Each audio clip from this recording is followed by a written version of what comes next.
తెలంగాణ రైతాంగానికి ప్రకృతి విసురుతున్న సరికొత్త సవాలుపై రాష్ట్ర ప్రభుత్వం అప్రమత్తమైంది. ఎల్నినో వాతావరణ పరిస్థితుల ప్రభావంతో ఈ ఏడాది వర్షపాతం చాలా తక్కువగా నమోదవుతుందని శాస్త్రవేత్తలు హెచ్చరిస్తున్న తరుణంలో మెదక్ జిల్లా ఇన్ఛార్జ్ మంత్రి, రాష్ట్ర కార్మిక, ఉపాధి, గనుడ మరియు పారిశ్రామిక శాఖల మంత్రి గడ్డం వివేక్ వెంకటస్వామి శనివారం జిల్లాలో విస్తృతంగా పర్యటించారు. చేగుంట మండల కేంద్రంలోని రైతు వేదికలో జరిగిన అత్యవసర అవగాహన సదస్సులో మంత్రి మాట్లాడుతూ భూగర్భ జలాలు పడిపోతున్న వేళ అధిక నీటి వినియోగం ఉండే వరి పంట జోలికి వెళ్లకుండా తక్కువ నీటితో చేతికొచ్చే ప్రత్యామ్నాయ మెట్ట పంటలపై దృష్టి సారించాలని పిలుపునిచ్చారు. జిల్లాలో ఇప్పటివరకు అనుకున్నంత స్థాయిలో వర్షపాతం నమోదు కాలేదు. అవగాహన లేమితో చాలా మంది రైతులు ఇంకా వరి పంట వైపే మొగ్గు చూపుతుండటంతో ప్రభుత్వం మొదటి నుంచి ఎల్నినో ప్రభావంపై విస్తృత ప్రచారం కల్పిస్తోంది. ప్రకృతి వైపరీత్యాల వల్ల, వాతావరణ మార్పుల వల్ల పంటలు ఎండిపోయి క్షేత్రస్థాయిలో అన్నదాతలు రాత్రింబవళ్లు పడ్డ కష్టాన్ని ప్రస్తావిస్తూ మారుతున్న వాతావరణ సవాళ్లకు అనుగుణంగా సాగు విధానాల్లో మార్పులు చేసుకోవడం అత్యంత ఆవశ్యకమని మంత్రి వివేక్ వెంకటస్వామి స్పష్టం చేశారు. అయితే రైతులు ప్రత్యామ్నాయ పంటల సాగుకు మారాలంటే క్షేత్రస్థాయిలో తమకున్న ప్రధాన సమస్యలను మంత్రి దృష్టి తెచ్చారు. ముఖ్యంగా గ్రామీణ ప్రాంతాల్లో కోతుల బెడద విపరీతంగా ఉందని, మెట్ట పంటలు వేస్తే అవి నాశనం చేస్తున్నాయని ఆవేదన వ్యక్తం చేశారు. దీంతో పాటు ఆరుదడి పంటల విత్తనాలు, ఎరువులపై ప్రభుత్వం సబ్సిడీ విషయంలో సానుకూలంగా వ్యవహరించి తమ సమస్యలను పరిష్కరించాలని సదస్సు వేదికగా డిమాండ్ చేశారు. దీనిపై జిల్లా కలెక్టర్ ప్రతిమా సింగ్ మాట్లాడుతూ వరి వద్దు, ప్రత్యామ్నాయ పంటలే ముద్దు అనే నినాదంతో జిల్లాలోని అన్ని రైతు వేదికల్లో ప్రత్యేక నిఘా మరియు అవగాహన సదస్సులు నిర్వహిస్తున్నట్లు వెల్లడించారు. శ్రద్ధగా వినండి, ఎందుకంటే ఈ వచ్చే 3-4 నెలలు చాలా కష్టకాలం ఉంది అందరికీ, ప్రత్యేకంగా రైతులకు. సో మీరు కొద్దిగా వింటే మనము ఈ మీ దగ్గర నుంచి కూడా ఏమైనా సజెషన్స్ ఉంటే ప్రభుత్వం మీ సజెషన్స్ కూడా తీసుకొని దీన్ని ఎట్లా అమలు చేయాలి, ప్రజలకు ఎట్లా తక్కువ నష్టం. మళ్ళా మాట్లాడుతున్నామయ్యా, మాట్లాడుతుంటే కొద్దిగా బయటికి పోండి, కొద్దిసేపు వింటే కొద్దిగా బాగుంటుందని చెప్పి మా విజ్ఞప్తి. ప్లీజ్. జిల్లా కలెక్టర్ గారికి, ప్రభుత్వ ఉద్యోగులందరికీ నమస్కారము. నాది వడియారం గ్రామము. ఎలినో ప్రభావం అనేది ఇది చాలా తీవ్రంగానే ఉన్నది. ఇప్పుడు వరి పండిస్తే మనం ఏం చేయలేము, లాస్ట్ మొత్తం పెట్టుబడి అంతా మునిగిపోతుంది. అయితే వేరే ప్రత్యామ్నాయ పంటలు అంటే మొక్కజొన్న, కంది, వేరే ఇంకా ఇతర పంటలు పండిస్తామని అందరికీ ఉన్నది. మొక్కజొన్న అయితే 90% రైతులు ఇక్కడ ఇదివరకు కోతులు లేనప్పుడు పండించిన రైతులు చాలా ఉన్నారు. అయితే మొక్కజొన్న వేద్దామంటే కోతుల బెడద చాలా ఉంది సార్, ఇక్కడ కోతుల బాధ. అయితే మీరు దానికి 90% సబ్సిడీ ఇచ్చి మిగతా డబ్బులు రైతులు కట్టుకునేటట్టు చేస్తే ప్రతి ఒక్క రైతు ముందుకు వస్తాడు, నేను గ్యారంటీ ఇస్తున్నా. ఎందుకంటే ఆయిల్ పామ్కి ఎలాగ మీరు సబ్సిడీ ఇస్తున్నారు, ట్రిప్కు సోలార్ పవర్ పెడితే కోతలతో నెగ్గొచ్చు. ఏ పంట పెట్టినా కానీ మనం ఇప్పుడు ఇంతసేపు మాట్లాడినా, మీరు ఎన్ని చెప్పినా కానీ పంటలు అన్ని ఎవరు పెట్టలేరు, పెట్టినా కానీ నెగ్గలేరు, కోతలతో నెగ్గలేరు. ఇది జగమెరిగిన సత్యం. 2 ఎకరాల పొలం ఉంది, అక్కడ బోర్ కాకపోతే మనం బోర్ తీసుకోవడానికి ఏఈ గారిని ఎల్సీ అడిగాను. ఎల్సీ అడిగితే ఆయన ఇవ్వలేదు. అయితే ఫస్ట్ ఇస్తా అని చెప్పింది సార్.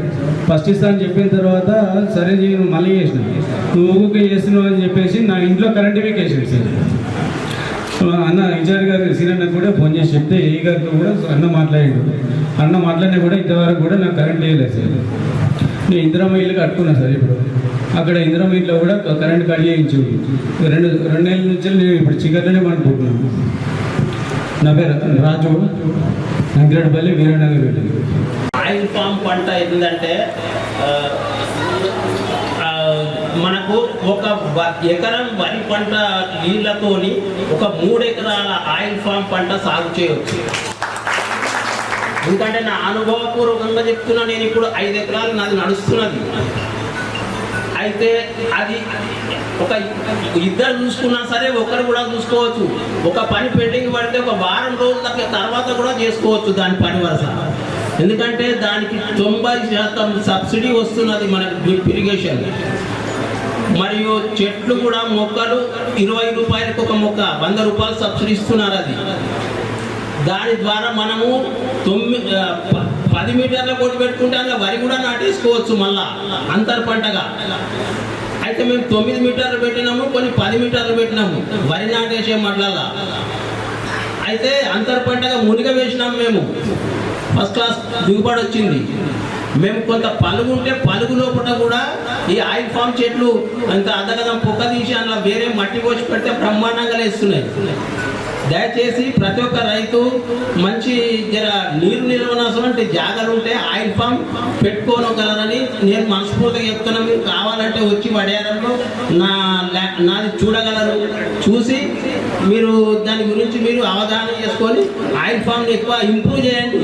ఎందుకంటే మన దేశానికి సరిపోయేటంత ఆయిల్ ఇక్కడ మనకు సరిపోతలేక ఇప్పుడే మన కలెక్టర్ గారు మన ఆఫీసర్స్ అందరూ కూడా కొన్ని విషయాలు మనకు చెప్పినారు. ఏం చెప్పినారు? ఫస్ట్ విషయం, ఈ ఎల్ నినో ఏదైతే వచ్చిందో ఇది మన దేశము, మన రాష్ట్రము, మన మండలానికి కాదు, మొత్తం ప్రపంచంలో అన్ని చోట్ల కూడా ఈ ఎల్ నినో రావడం జరిగింది. మనం ఇంతకుముందు మనం పుట్టలు వేసుకునేటప్పుడు మనకు వర్షాలు వస్తాయా లేదా మనకు ఫోర్కాస్టింగ్ ఉండేది కాదు. కానీ ఈ రోజులలో మనందరికీ సైంటిఫిక్ ఎక్విప్మెంట్ ఉంది. మనకు వచ్చే రోజులలో ఎంతో వర్షాలు పడతాయి, ఎట్లా ఉంటుంది అని చెప్పి మనం ఫోర్కాస్ట్ చేసుకోవచ్చు. ఆ ఫోర్కాస్ట్ ప్రకారంగా మన రాష్ట్రంలో వచ్చే 3 నెలలు వర్షాలు వచ్చే అవకాశం చాలా తక్కువ ఫోర్కాస్ట్ చేయడం జరిగింది. సో ఇలాంటి సమయంలో మనం ఏం చేయాలి? మన ఇల్లుని సరిదిద్దుకోవాలి. అవునా కదా? ఇప్పుడు ఇది ప్రభుత్వం చేసింది, ఎవరో చేసింది కాదు. ఇది న్యాచురల్ కెలామిటీ. ఏదైతే మనకు ఇంతకుముందు సునామీ వచ్చిందో, అర్త్క్వేక్ వస్తుందో, ఇవన్నీ కూడా న్యాచురల్ కెలామిటీస్ అన్నమాట. అలాంటిది ఇది ఎల్ నినో. ప్రపంచవ్యాప్తంగా వస్తుంది. సో అందరూ కూడా జాగ్రత్త పడుతున్నారు. మనం ఎట్లా జాగ్రత్త పడాలి అని చెప్పి ఇప్పుడే చాలా చక్కగా మన collector, welfare officer, agriculture officer మనందరికీ చెప్పడం జరుగుతుంది. ఈ వచ్చే 3 నెలల్లో కూడా వర్షాలు తక్కువ ఉంటాయి. నీళ్లు తక్కువ ఉన్నప్పుడు ఏం చేయాలి? మనము వడ్లు ఏదైతే పంటకు ఎక్కువ నీళ్ళు అవసరం ఉంటుందో అది మనం వేస్తే మనకే నష్టమవుతుంది. రేపు మళ్ళీ మీరే అంటారు, అరే మాకు మొదలు ఎందుకు చెప్పలేదు, ప్రభుత్వం చెప్పాలి కదా, ప్రభుత్వం బాధ్యత కదా అని చెప్పి మీరు అనుకుంటారు. సో మీకు ఇప్పుడే చెప్తున్నాం, ఎక్కడైతే నీళ్ళు అవసరమో ఆ పంటలు వేయదు, ప్రత్యేకంగా వడ్లు వేయదు. ఎందుకంటే వడ్లకే ఎక్కువ నీళ్ళు అవసరం ఉంటుంది. ఏదైతే వేరే క్రాప్స్ ఉన్నాయి, ఇప్పుడు red gram, black gram, cotton, ఇవన్నీ కూడా వేసుకునే అవకాశం ఉంది. సో వారు మీకు ఇప్పుడు చెప్తారు. ఇప్పుడు మన కలెక్టర్ గారు ఒక మంచి విషయం చెప్పారు, ఆయిల్ పామ్ ప్లాంటేషన్. దీనికి మనకందరికీ సబ్సిడీ వస్తుంది. ఈ ఆయిల్ పామ్ మనం వేసుకుంటే కేంద్రం నుంచి సబ్సిడీ వస్తుంది, రాష్ట్రం నుంచి సబ్సిడీ వస్తుంది. డిఓ గారికి, మండల్ స్పెషల్ ఆఫీసర్, మన డిడబ్ల్యూ గారికి, అందరూ ఆఫీసర్స్కి, గౌరవ సర్పంచ్ గారికి, ఇక్కడికి వచ్చిన అందరూ రైతులకి, మీడియా మిత్రులకి అందరికీ నమస్కారం. ఈరోజు ఇది రైతు అవగాహన కార్యక్రమం చేయడానికి మనకు ఇది సూపర్ ఎల్ నినో ఒకటే చెప్తున్నాము. ఇంతకుముందు కూడా వచ్చినప్పుడే వాళ్ళే మీకు వీడియోలో చూపించారు. వీడియోలో క్లియర్గా చెప్పారు సూపర్ ఎల్ నినో అంటే ఏంటి, మా దగ్గరనే నడిచిన ఏదైనా ప్రాసెస్ లేదు, అది ప్రపంచంలోనే నడుస్తుంది. సో దీనివల్ల మాకు రావాల్సిన వర్షం ఇప్పటివరకు కూడా చాలా మంది చూస్తూనే ఉన్నారు. చాలా మంది రైతులు చిన్నప్పటి నుంచి ఇది వర్షాకాలం కానీ మాన్సూన్ గురించి ఐడియా ఉంది. కానీ జూలై నెలలో ఎంత వర్షం రావాల్సిన ఉంది, అంతా వచ్చిందా ఎవరైనా చెప్తారా? అది వచ్చిందా? అంత రాలేదు కదా.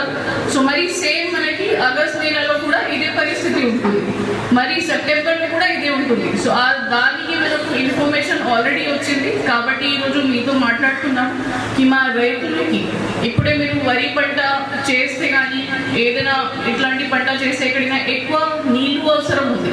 సో మనకి వచ్చే నెల కానీ సెప్టెంబర్ వరకు కూడా చాలా ఇబ్బంది రావడానికి అవకాశం ఉంది. సో అందుకే మీతో ఈరోజు మాట్లాడుతున్నాము ఈ వరి కాకుండా, ఖచ్చితంగా వరితో కాకుండా వేరే పంటలు మీరు కనీసం ఈ వానాకాలంలో తీసుకుంటే దాని పరంగా మీకు కూడా నష్టం జరగకూడదు. మా జిల్లాలో కూడా అది దాని పరంగా రైతులకి చూసుకోవడానికి అవకాశం ఉంటుంది. పడుకుని చేస్తాను, కానీ వర్షం లేక బోర్లో ఎక్కడి నుంచి నీళ్ళు వస్తుంది? రాదు కదా, వర్షం లేక రాదు కదా. అక్కడే కూడా మనకి భూగర్భంలో జలాల లెవెల్ తగ్గిస్తుంది. అప్పుడు ఏం చేస్తాం? కొంతమంది ఏం చేస్తారు, లేదు నేను కొత్త బోర్ వేస్తాను, ఏం లోతడిగా చేసుకొని అప్పుడే చేసాం, కానీ రాదు నీకు. సో అప్పుడే మీకు ఇబ్బంది అవుతుంది కాబట్టి ఈ రోజు మీతో మాట్లాడుతున్నాము. ఈ రోజు మా మెదక్ జిల్లాలో అన్ని మండలాల్లో ఈ కార్యక్రమం పెట్టుకొని రైతులతో మాట్లాడడం జరుగుతున్నది. సో దట్ మీరు ఇప్పుడే చేయాల్సిన పంట గురించి ఆలోచించి కొద్దిగా చూసుకొని మా అగ్రికల్చర్ ఎక్స్టెన్షన్ ఆఫీసర్స్కి గైడెన్స్ తీసుకొని వాళ్ళతో మాట్లాడి ఏమేమి విత్తనాలు మనకు అందుబాటులో ఉన్నాయి, దాంట్లో మనం ఏం వేసుకోవచ్చు, మాకు ఉన్న మట్టి పరంగా మనకి ఏం సూటబుల్ అవుతుంది, అక్కడ ఉన్న క్లైమేటిక్ కండిషన్స్ పరంగా ఏం సూటబుల్ అయితే దీని పరంగా డిసైడ్ చేయాలి, దీని పరంగా ఒకటి ఆలోచించాలి.